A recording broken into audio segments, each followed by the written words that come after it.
Students at the University of Johannesburg in Soweto demonstrate following weeks of intermittent power cuts, which have hampered their studies. The university's management blame thieves stealing electricity cables for the blackouts. In Vosloorus, east of Johannesburg, more power cuts because of crime.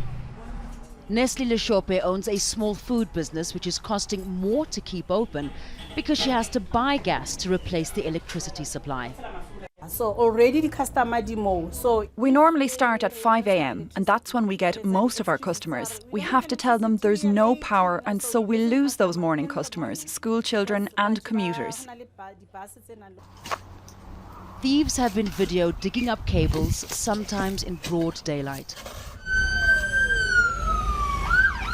But much of the theft takes place at night during the electricity blackouts.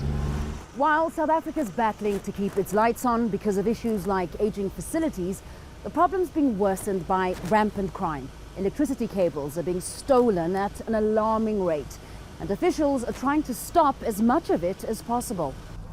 In Soweto, frustrated people and police go on night patrols to try and stop the vandalism, but they're hindered by the lack of light. Thieves are after copper, which sells for up to $20 a kilo on the black market. Some is shipped overseas. There's a very hard plastic casing, but they manage to get through it, and they take the copper out, the strands of copper cables inside, and they burn that plastic casing to get to the actual copper. Power companies say the demand for copper is higher than ever, and crime syndicates control the trade. They then sell it to these sort of scrap metal dealers. Sometimes you get this what we call bucket shops, which are unregistered scrap metal dealers. That will be at level 2.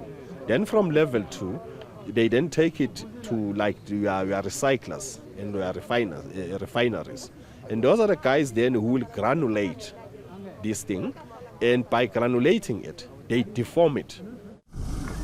While official patrols happen about 3 times a month, residents gather nightly at their own risk, often facing heavily armed thieves, keeping an eye on power lines, in an attempt to keep the lights on and their community safe.